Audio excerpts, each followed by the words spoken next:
नमस्कार दोस्तों, मैं हूं लोकेंद्र मिश्रा और आप सबका स्वागत है आज की इस क्लास में। आज हम डिस्कस करने वाले हैं नेशनल एजुकेशन पॉलिसी के बारे में। राष्ट्रीय शिक्षा नीति 2020 जो कि सरकार के द्वारा जारी की जा चुकी है। तो आज हम डिस्कस करेंगे कि इस पूरी शिक्षा नीति में क्या चीजें हैं। अगले 15 मिनट के इस वीडियो में हम ये देखेंगे कि नेशनल एजुकेशन पॉलिसी क्या होती है, इससे क्या बदलाव है, क्या पॉजिटिव चीजें हैं, क्या नेगेटिव चीजें हैं और आगे क्या क्या चीजें इसमें हो सकती हैं और क्या क्या चीजें हुई हैं, वो सारी बातें हम डिस्कस करने वाले हैं। न सिर्फ एग्जाम पॉइंट ऑफ व्यू से बल्कि ऐसे भी एक अवेयरनेस के लिए हमें ये पता होना चाहिए कि हमारी शिक्षा व्यवस्था किस तरह से चलती है। तो देखिए 1986 में, थोड़ा सा हम पीछे जाएं तो 1986 की अगर हम बात करें तो उस समय के बाद आज ये जो 2020 में नई शिक्षा नीति आई है, ये बहुत बड़ा एक बदलाव है। क्योंकि इसके पहले 1986 में हुआ था, उसके बाद से आज हो रहा है, मतलब कितने टाइम के बाद 2020, आप देख सकते हैं 1986 से 2020 कितना लंबा समय बीत गया है। तो इसमें क्या क्या चीजें हैं वो आइए डिस्कस करते हैं। सबसे पहले तो पहली स्लाइड है, देखिए transforming India national education policy 2020। यहां पे लिखा हुआ है, ये आपको एक बार बस पढ़ लेना चाहिए कि contributing to an equitable and vibrant knowledge society, यानी एक ऐसी सोसाइटी बनानी है जो कि वाइब्रेंट हो, उसके साथ साथ इक्विटेबल डिस्ट्रीब्यूशन हो। अब इक्विटेबल डिस्ट्रीब्यूशन कैसे होगा एजुकेशन का? By providing high quality education to all. कोई भी रिसोर्स है, किसी भी देश का अगर रिसोर्स है ना, सीधा सा बात है, कोई भी रिसोर्स है, संसाधन है, उसका अगर उसको हम इक्विटेबली बांटने की कोशिश करें तो वो तभी होगा कि देखिए अगर देश में शैक्षिक रूप से लोग जागरूक रहेंगे तो उनको अपने अधिकार पता होंगे। अब ये कैसे होगा? तो शिक्षा से होगा। अब शिक्षा की नई पॉलिसी में क्या क्या चीजें इसके लिए हैं वो सब देखेंगे हम। सबसे पहले देखिए, आप लोग ये सुन रहे होंगे हमेशा से, आजकल के समय के हिसाब से, कि डिजिटल एजुकेशन लाया जाए। आप और हम भी बात कर रहे हैं तो ये डिजिटल एजुकेशन का ही माध्यम है यूट्यूब। तो डिजिटल एजुकेशन में इक्वल कैसे करा जाए सबको? काफी लोग ऐसे हैं जहां पे जिनके पास मोबाइल नहीं है, कुछ लोग ऐसे हैं जहां पे नेट की सुविधा नहीं है। भारत के कई ऐसे जगह हैं जहां से मैं ये वीडियो बना रहा हूं, वहां भी नेट बहुत ही अनस्टेबल रहता है। तो ये इक्विटेबल जो डिस्ट्रीब्यूशन है, अभी डिजिटल एजुकेशन की बात अगर आगे बढ़ रही है तो डिजिटल एजुकेशन को पूरे इंडिया में किस तरह से लागू किया जाए, ये भी अपने आप में एक चैलेंज है। तो इन सारे चैलेंजेस का जवाब आप कह सकते हैं कि राष्ट्रीय शिक्षा नीति 2020 में है। तो आइए डिस्कस करते हैं। देखिए पहला पॉइंट, यहां पे मैंने सब पॉइंट वाइज लिया हुआ है, सब कुछ आपको पीआईबी की वेबसाइट पे मिल जाएगा या फिर एचआरडी मिनिस्ट्री की वेबसाइट पे। और खास बात है कि एचआरडी मिनिस्ट्री का नाम भी बदल के अब क्या होने वाला है? इसका नाम भी अब होने वाला है शिक्षा मंत्रालय। याद रखिए, इसका नाम होने वाला है शिक्षा मंत्रालय। अभी तक ये क्या था? ह्यूमन रिसोर्स डेवलपमेंट, मानव संसाधन विकास मंत्रालय। अब इसका नाम शिक्षा मंत्रालय हो जाएगा। तो देखिए सबसे पहली चीज है कि universalisation of education from pre school to secondary. देखिए 2030 तक 100% जीईआर एजुकेशन में करना है। अभी देखिए आपके पास जो राइट टू एजुकेशन एक्ट है हमारे पास, जिसको हम आरटीई कहते हैं, इसमें क्या है कि 14 साल की एज तक सबको कंपलसरी शिक्षा दी जाए। इसको बढ़ा के 18 ईयर्स तक करने का इसमें प्रावधान किया गया। सबसे बड़ी बात है कि हायर एजुकेशन में अगर आप बात करें, हायर एजुकेशन में कितनी एंट्रीज हैं? हायर एजुकेशन मतलब कि आप अंडर ग्रेजुएट कोर्सेज की जब बात करेंगे, कॉलेज कोर्सेज की बात करेंगे, तो 26% के आसपास कुछ था, 26% के आसपास कुछ था। इसको लक्ष्य रखा गया है कि 50% कर दिया जाए। हायर एजुकेशन में जो एंट्री है उसको रेस करके 50% किया जाए 2035 तक, और 3.5 करोड़ सीट्स इसमें बढ़ाई जाए। ठीक है, ये हायर एजुकेशन के लिए है। फिर इसमें क्या है कि 2 crore out of school children को वापस से मेन स्ट्रीम में लाया जाए। यानी 2 करोड़ बच्चे जो कि स्कूल से बाहर हो चुके हैं उनको वापस स्कूल में भर्ती कराया जाए, इसका प्रावधान है। नो रिजिड सेपरेशन, ये देखिए सबसे इंपॉर्टेंट जो पॉइंट है ना इस एजुकेशन पॉलिसी की, वो ये है कि नो रिजिड सेपरेशन, या फिर आप ये कहें कि मल्टी डिसिप्लिनरी यूजी लेवल के जो डिग्रीज होती है ना, उसको मल्टी डिसिप्लिनरी डिग्रीज कर दी जाए। जैसे कि एकेडमिक में या सब, जैसे ही आप 10th में जाते हैं तो डिवीजन एक आता है, वो डिवीजन आता है कि ये कॉमर्स स्ट्रीम है, ये आर्ट स्ट्रीम है और ये साइंस स्ट्रीम है। इन स्ट्रीम की चीजों को हटा दिया जाए। मतलब एक आप सब्जेक्ट फिजिक्स ले लें और एक सब्जेक्ट केमिस्ट्री और मैथ्स, ये हम इंटर में लेते हैं, पीसीएम वाले, पीसीबी वाले। आप चाहें तो एक फिजिक्स ले लीजिए, दूसरा पॉलिटिकल साइंस ले लीजिए, तीसरा आप चाहिए तो इतिहास ले लीजिए, आप चाहिए तो हिंदी साहित्य भी एक साथ पढ़िए और गणित भी एक साथ पढ़िए, इंग्लिश लिटरेचर भी पढ़िए और हिंदी लिटरेचर भी पढ़िए। तो ये जो चीज है जिसको मल्टी डिसिप्लिनरी बनाने का प्रयास किया गया है, वो एक इंपॉर्टेंट बात है इसमें। दूसरी चीज है क्लास 6 के से ही वोकेशनल एजुकेशन की शुरुआत कर दी जाए, वोकेशनल ट्रेनिंग्स दी जाने लगे, और साथ ही साथ कोडिंग के बारे में चर्चा हो रही है आजकल कि क्लास 6 के बाद से ही कोडिंग शुरू करा करा दी जाए, कंप्यूटर की जो लैंग्वेजेस होती हैं उसकी पढ़ाई। हाँ, ये सबसे महत्वपूर्ण है। 5+3+3+4 स्कूल करिकुलम। अब भाई 5+3+4 का मतलब क्या हुआ? तो देखिए, सबसे पहले है कि क्लास जब लड़के का या लड़की का एज जब 3 साल हो जा रहा है, 3 साल से 8 साल की एज तक, ये एज है, बीच में कितना समय आया? तो 5 साल का टाइम आया। ये 5 क्लासेस जो हैं, क्लास 3 से क्लास 8 यानी कि नर्सरी से लेकर कक्षा 5 तक की जो शिक्षा होगी वो बच्चे की मदर टंग यानी कि मातृभाषा में वो शिक्षा दी जाएगी। अब 5 साल में ये जो 5 ईयर है, 5 मतलब क्या हुआ?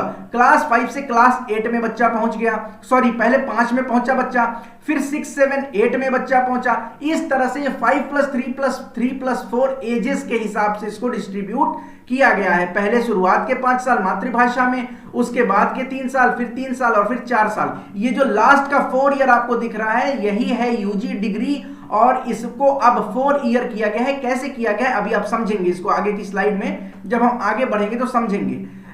12 years of schooling and 3 years of anganwadi pre schooling, मतलब 3 साल तक आंगनबाड़ी जो प्री स्कूल जिसको हम प्री नर्सरी कहते हैं वैसी टीचिंग होगी, और 12 साल तक तो जो स्कूलिंग होती है वो होगी।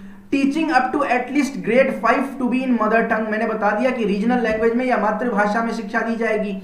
अब देखिए हायर स्कूल में क्या, ये जो शुरुआती 5+3+3+4 मैंने बताया, इसमें शुरुआती समय जो है वो तो आपको प्राइमरी शिक्षा पे दी गई। हायर एजुकेशन में फ्लेक्सिबिलिटी ऑफ सब्जेक्ट्स है, जो मैंने बताया कि इतिहास भी पढ़िए साथ में, और साथ ही में आप भौतिक विज्ञान भी पढ़िए, फिजिक्स भी पढ़िए। मल्टीपल एंट्री और एग्जिट होगा, जैसे 4 साल का आपका अगर बीटेक का कोर्स मैं एग्जांपल में दे दूं तो फर्स्ट ईयर का कोर्स है, अगर आप बीच में फर्स्ट ईयर के बाद आप ड्रॉप आउट होना चाहते हैं तो ड्रॉप आउट जैसा जो शब्द था इसको समाप्त ही कर दिया गया, इतिहास से ही इसको खत्म कर दिया गया। कैसे कि ड्रॉप आउट यहां पे कुछ भी नहीं है, आप फर्स्ट ईयर के बाद जाते हैं, आपके पास पैसे नहीं है या कोई भी कारण है, आपको कुछ और करने का मन है, 1 साल के बाद आप चले गए, दोबारा से आप कभी भी आके वहां पे एंट्री ले सकते हैं। And this can be done multiple times as it is written here in the slide. लेकिन इसमें भी लूप होल्स वगैरह होंगी, वो देखेंगे आगे क्या होता है। Academic bank and credits to be, देखिए यहाँ पे फैसिलिटेट ट्रांसफर ऑफ क्रेडिट्स, एक ये है academic banks of credit establish की जाएगी। दूसरी है नेशनल रिसर्च फाउंडेशन। अब देखिए रिसर्च से देखिए भारत में अब अगर 1 लाख की जनसंख्या पर हम देख लेना, 1 लाख की पॉपुलेशन पे, तो 1 लाख की पॉपुलेशन पे मात्र 15 लोग ऐसे हैं जो कि रिसर्च करते हैं। और अगर चाइना में ये देखा जाए रेशियो तो 111 है। शशि थरूर जी का अभी एक ट्वीट आया था और उन्होंने इस पे जो अपनी बात रखी है उसमें मुख्य बात यह है कि रिसर्च जो इंडिया में है वो पर लाख 15 बच्चे प्रति 1 लाख रिसर्चर्स हैं इंडिया में, जबकि चाइना में 111 है। तो इसके लिए भी सोचना होगा। तो इसके लिए नेशनल रिसर्च फाउंडेशन की इस्टेब्लिशमेंट के बारे में बात किया गया है। Affiliation system to be phased, 15 साल में ग्रेडेड ऑटोनॉमी दी जाएगी कॉलेजेस को, या तो वो कॉलेज ऑटोनोमस हो जाएंगे या तो किसी यूनिवर्सिटी से डायरेक्ट इन द कॉन्टैक्ट में रहेंगे, वो तो होता ही है, लेकिन उसको ऑटोनोमस करने के लिए, ग्रेड करने के लिए 15 साल का टाइम दिया गया है। ठीक है। दूसरी बात है कि use of technology with equity. Equity का मतलब होता है सबको बराबर से टेक्नोलॉजी कैसे शेयर की जाए। इसके चलते नेशनल एजुकेशन टेक्नोलॉजी फोरम की स्टेब्लिशमेंट की जाएगी जो इक्विटेबल डिस्ट्रीब्यूशन ऑफ टेक्नोलॉजी देश में प्रोवाइड कराएगा। दूसरी बात है जेंडर इंक्लूजन फंड एक इसमें चलाया जाएगा। और दूसरा special education zone for disadvantage region या ग्रुप, किसी खास जगह पे या किसी खास ग्रुप के लोगों को, अगर कोई डिसएडवांटेज्ड लोग हैं यानी जिनके पास शिक्षा उस लेवल तक नहीं पहुंच पाई है, तो उसको स्पेशल एजुकेशन जोन बनाकर उसको मार्क किया जाएगा। जैसे इसके पहले क्या होता था कि पहले नहीं अभी भी होता है, स्पेशल इकोनॉमिक जोन होता है। स्पेशल इकोनॉमिक जोन का मतलब एक ऐसे क्षेत्र होते हैं, एक ऐसा इलाका है जिसके अंतर्गत अगर आप व्यावसायिक कुछ काम करना चाहें तो आपको कुछ टैक्स में सरकार छूट देगी। वैसे ही एजुकेशन जोन बनाया जाएगा, एक्सक्लूसिव इकोनॉमिक जोन की तहत ही आपको स्पेशल एजुकेशन जोन बनाया जाएगा। जेंडर इंक्लूजन फंड किया जाएगा कि जेंडर गैप के चलते, जेंडर के डिफरेंस मेल और फीमेल दोनों की शिक्षा बराबर से हो सके। National institute for Pali, Persian and Prakrit, Indian institute of translation and interpretation to be set up, यानी कि पाली भाषा, पाली, प्राकृत, ये सब पुरानी भाषाएं हैं। पाली है, प्राकृत है, अपभ्रंश है, मागधी है। तो पाली और प्राकृत के लिए यहाँ पे बताया गया कि पाली, प्राकृत और पर्शियन लैंग्वेजेस के लिए राष्ट्रीय संस्थान बनाए जाएंगे।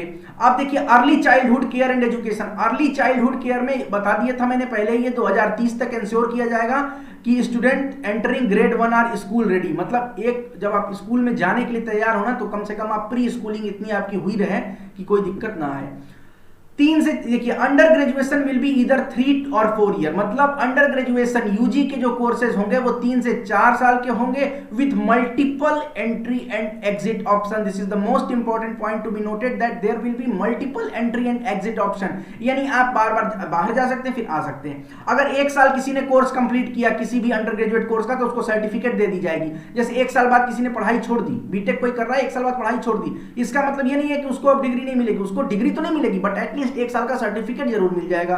2 इयर्स ऑफ एडवांस डिप्लोमा, अगर 2 साल कर रहा है तो एडवांस डिप्लोमा का एक सर्टिफिकेट मिलेगा, 3 साल कर लिया तो बैचलर डिग्री, और 4 साल अगर कर लिया तो बैचलर डिग्री विद रिसर्च भी हो जाएगा। जैसे अगर आपको बीएड करना है तो डायरेक्ट 10+2 के बाद से 4 साल का एक सरकार प्रोग्राम चलाएगी, 3 साल में आपका बीएड प्लस 1 ईयर का इंटीग्रेटेड 3 साल का बैचलर कोर्स और प्लस 1 साल का इंटीग्रेटेड बीएड कोर्स, यानी 4 साल में आप शिक्षक बनने के लिए तैयार हो सकते हैं।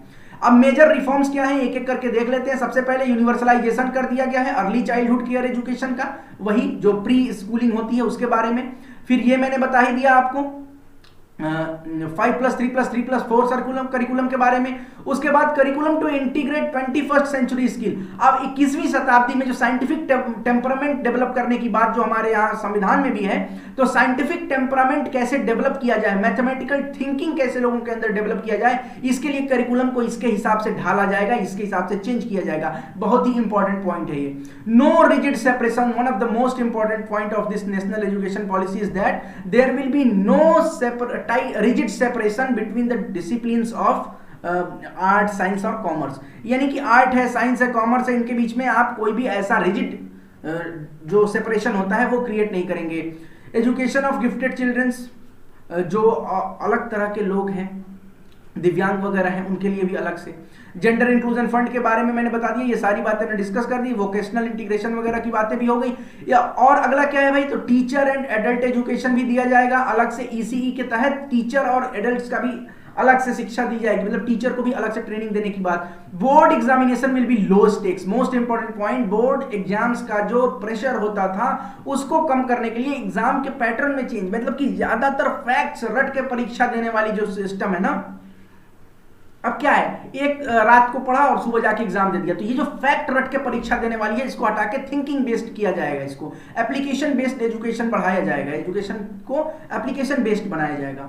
मीडियम ऑफ इंस्ट्रक्शन मैंने बता दिया, मदर टंग होगा, उसके जो 5 साल है। 360 degree holistic progress card of child, मतलब 360 डिग्री हॉलिस्टिक का मतलब होता है कि हर एक क्षेत्र में एक्स्ट्रा करिकुलर एक्टिविटीज से लेकर बाकी सारे एक्टिविटीज में एक प्रोग्रेस कार्ड चाइल्ड का बनाया जाएगा। नेशनल असेसमेंट सिस्टम सेंटर बनेगा जिसको परख के नाम से जाना जाएगा। NTA to offer common entrance exam for admission to higher education institution, higher education institutions के लिए कॉमन एग्जाम होगा। National professional standard for teacher बनेगा, उसके साथ साथ ये सारी चीजें मैंने बताई हैं जो वो भी है। Transparent online self disclosure of public oversight and accountability, जो इंपॉर्टेंट पॉइंट है वो मैं डिस्कस करता चल रहा हूं। ग्रेडेड ऑटोनॉमी होगी कॉलेजेस की, मैंने बताया एकेडमिक, एडमिनिस्ट्रेटिव और फाइनेंशियल। 15 साल के फेज के अंदर ये एफिलिएशन होगा और इसके साथ साथ 15 साल में इनको इस तरह से डेवलप किया जाएगा कि ये अपने आप से ऑटोनोमस बॉडी बनने के लिए तैयार हो सके।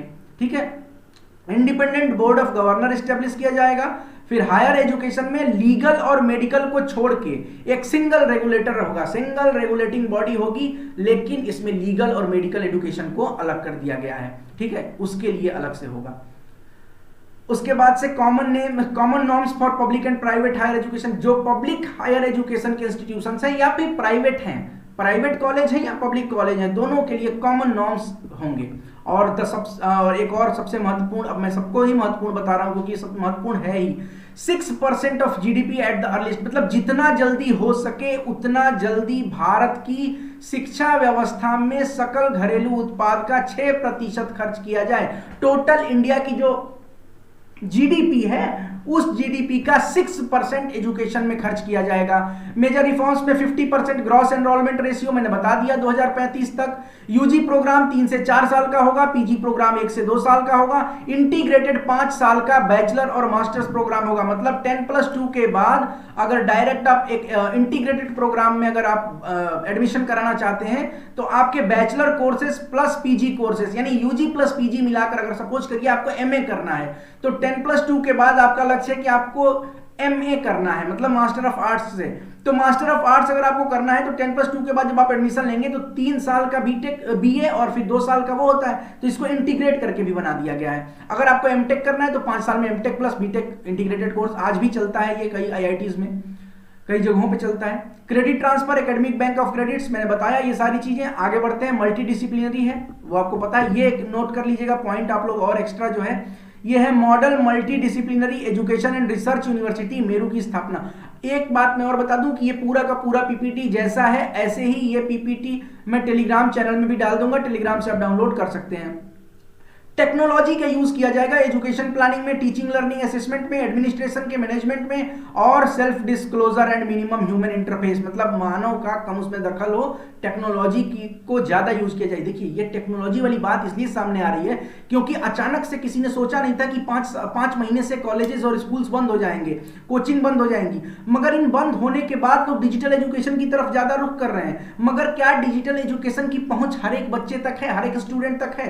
क्या देश के हर एक कोने में है? नहीं है। तो ये किस तरह से टेक्नोलॉजी का यूज करके एजुकेशन को इक्विटेबल डिस्ट्रीब्यूशन प्रोवाइड कराया जाए, इसके लिए भी ये महत्वपूर्ण हो जाता है। दिव्यांग फ्रेंडली एजुकेशन सॉफ्टवेयर बनाया जाए, जो दिव्यांग लोग हैं, जो किसी तरह से फिजिकली एबल नहीं है, जो हैंडीकैप्ड है, उनके लिए एक अलग से सॉफ्टवेयर भी बनाया जाए। इस तरह की चीजें। डिसएडवांटेज ग्रुप को एक्सेस को बढ़ाया जाए, जो ऐसे ग्रुप हैं जो अभी तक बिल्कुल भी इससे अनजान है, उसके लिए बढ़ाया जाए। E content in regional languages, e content का मतलब होता है इंटरनेट पे जो कंटेंट अवेलेबल है ये अलग अलग रीजनल लैंग्वेजेस में भी, क्षेत्रीय भाषाओं में भी इसका अनुवाद किया जाए।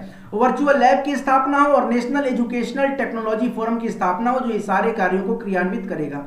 Digital equipping school teachers and students, schools को, टीचर्स को, सबको ये डिजिटली इक्विटेबल करने के लिए डिजिटली ट्रेनिंग दी जाए इसकी। Equitable and inclusive educations, inclusive मतलब सबको इंक्लूड करके, समावेशी विकास जिसको हम कहते हैं ना, वही समावेशी शिक्षा है यहाँ पे। लर्निंग फॉर ऑल मतलब सबको। इसी के लिए जेंडर इंक्लूजन फंड की व्यवस्था की गई है। जेंडर इंक्लूजन फंड जो है ये गवर्नमेंट ऑफ इंडिया का ये जो फंड होगा ये इक्विटेबल क्वालिटी एजुकेशन गर्ल्स और ट्रांसजेंडर स्टूडेंट्स में भी करेगा। एक तो हो गया मेल को शिक्षा, फिर फीमेल को शिक्षा, और तीसरा जो है वो है ट्रांसजेंडर। तो ट्रांसजेंडर और फीमेल को भी वैसी ही शिक्षा, उतना ही इक्विटेबल डिस्ट्रीब्यूशन एजुकेशन का हो सके, इसके लिए नेशनल एजुकेशन पॉलिसी में ये जेंडर इंक्लूजन फंड की व्यवस्था की गई है। आगे बढ़ते हैं। ग्रॉस एनरोलमेंट 50% से इंक्रीज 2035 तक डिस्कस कर लिया हमने। इंक्लूसिव एजुकेशन में ये सारी बातें हमने डिस्कस की। Gender inclusion fund, special economic zone, special education zone भी बनाया जाएगा। इसके अलावा टीचर रिक्रूटमेंट को एक ट्रांसपेरेंट प्रोसेस कैसे बनाया जाए, ये भी इंपॉर्टेंट है। आप देख रहे होंगे उत्तर प्रदेश में 69,000 शिक्षक भर्ती में किस प्रकार की परेशानी देखने को मिल रही है। कभी वो सवाल उठता है कि परीक्षा अच्छे से नहीं कराई गई, ट्रांसपेरेंसी नहीं है। तो ये सारे चीजों को, ट्रांसपेरेंसी वगैरह को, इस प्रोसेस को कैसे अधिक ट्रांसपेरेंट बनाया जाए, तो इसके लिए भी एक प्रोसेस होगा नेशनल एजुकेशन पॉलिसी में। एकेडमिक, टीचिंग, रिसर्च और पब्लिक सर्विस की रिक्रूटमेंट जो होगी बेस्ड ऑन मेरिट होगी। इसका मतलब ये नहीं कि आप नंबर दिखा देंगे तो हो जाएगी। Motivated, energised and capable faculty के लिए ये प्रोग्राम चलाया जाएगा। नेशनल एजुकेशन पॉलिसी 2020 में promoting multilingualism, most important point. Mahatma Gandhi का भी ये विचार था कि माध्यमिक जो शुरुआती प्राथमिक शिक्षा है वो दी जाए राष्ट्रभाषा नहीं, मातृभाषा में वो शिक्षा दी जाए। अब मातृभाषा में शिक्षा दी जाएगी तो उससे वो लड़का बेनिफिट होगा जो कि अंग्रेजी को अचानक से आप अंग्रेजी किसी पर इंप्लीमेंट कर दें या किसी पे हिंदी या किसी पे तमिल कर दें, तो ये संभव नहीं है। हर एक व्यक्ति का, हर एक रीजन का एक अलग, लोगों की एक अलग मातृभाषा है। उस मातृभाषा में प्राथमिक शिक्षा देने की बात महात्मा गांधी ने भी इसकी वकालत की थी। और एक त्रिभाषा का जो कॉन्सेप्ट आया था शुरुआत में, जिस पर अभी डिबेट चली, जब ये प्रारूप आया था कि हिंदी को सब जगह कंपलसरी कर दी जाए, तो उसका विरोध किया गया था। यानी कि मल्टीलिंग्विज्म में हाई क्वालिटी टेक्स्ट बुक बनाई जाएगी, हर एक लैंग्वेज में इंडिया के सभी मदर टंग्स में बनाने की कोशिश करी जाएगी। ठीक है। उसके बाद इंक्लूसिव एजुकेशन सिस्टम, ये हमने डिस्कस किया। आगे बढ़ते हैं, ये भी डिस्कस हो गया 3 से 4 साल का। तो देखिए कुल मिलाकर ये एजुकेशन पॉलिसी है क्या। एजुकेशन पॉलिसी में तो बहुत अच्छी चेंजेस लाई गई हैं, जैसे कि सबसे खास बात अगर बात करें तो multidisciplinary system of UG, ये बहुत बढ़िया बात है। उसके साथ यूजी पीजी को इंटीग्रेट करना, ये भी अच्छी बात है। कॉलेजेस को ऑटोनोमस ग्रेड में डेवलप करने के लिए 15 साल का समय लेना, 50% से एनरोलमेंट को इंक्रीज करना 2035 तक। जेंडर गैप को, एजुकेशन में जेंडर गैप किसी तरह से दिक्कत पैदा ना करे, इसके लिए जेंडर फंड, जो जेंडर इंक्लूसिव फंड है उसकी स्थापना करना, इसके साथ साथ टेक्नोलॉजी के लिए अलग से फोरम की स्थापना करना जो टेक्नोलॉजी से रिलेटेड एजुकेशन को बढ़ावा दे, ये सारी बातें हैं। टीचर्स के क्या कहते हैं उसको, टीचर्स की नियुक्ति जो है उसको ट्रांसपेरेंट करने की व्यवस्था। तो ये सारी व्यवस्थाएं तो ठीक है, मगर इस व्यवस्था को लागू यदि अच्छे से कर दिया जाए तो द हिंदू न्यूज़पेपर में आप आर्टिकल पढ़िएगा 31 जुलाई के डेट का। इसमें एक आर्टिकल है जिसमें पूछा गया है कि आखिर पार्लियामेंट में इसको डिस्कशन के लिए क्यों नहीं रखा गया, पार्लियामेंट में किसी प्रकार का डिस्कशन आखिर इस नेशनल एजुकेशन पॉलिसी पे क्यों नहीं किया गया। क्योंकि अगर इस पे डिस्कशन किया जाता तो संभव है कि पक्ष और विपक्ष के सारे मंत्री, सांसद, जितने भी लोग हैं, सब लोग मिलकर कुछ न कुछ सुझाव देते तो हो सकता है और अच्छे से हो सकता था। लेकिन जनता के सुझाव के लिए और सबके सुझाव के लिए 2018 के बाद से इसको समय दिया गया था, 2019 में यह समय मिला था।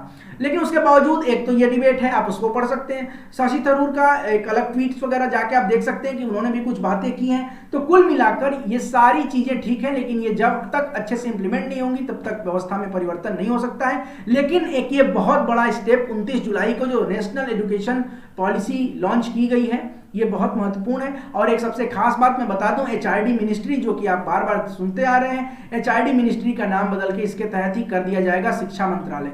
तो मुझे पूरा विश्वास, शिक्षा मंत्रालय और एचआरडी मिनिस्टर कौन है अभी, ये जो बीच में आपको देख रहे हैं ना, ये है डॉक्टर रमेश पोखरियाल निशंक। रमेश पोखरियाल निशंक ये पहले उत्तराखंड के मुख्यमंत्री भी रह चुके हैं। तो मुझे विश्वास है कि नेशनल एजुकेशन पॉलिसी के संदर्भ में जो भी आपके डाउट्स रहे होंगे वो सारे डाउट्स इस वीडियो के बाद क्लियर हो गए होंगे। अगर आपको ये वीडियो पसंद आता है, अच्छा लगता है, तो लाइक करें, कमेंट करें, शेयर करें, चैनल को सब्सक्राइब करें। नीचे डिस्क्रिप्शन में हमारे टेलीग्राम के चैनल से भी जुड़ सकते हैं। और इसके साथ साथ ये पूरा पीडीएफ, पूरा पीपीटी अगर आपको चाहिए तो आप हमारे टेलीग्राम चैनल से जुड़े, वहां ये पीपीटी अभी अपलोड कर दी जाएगी कुछ ही समय में। बहुत बहुत धन्यवाद आप सबका, थैंक यू सो मच।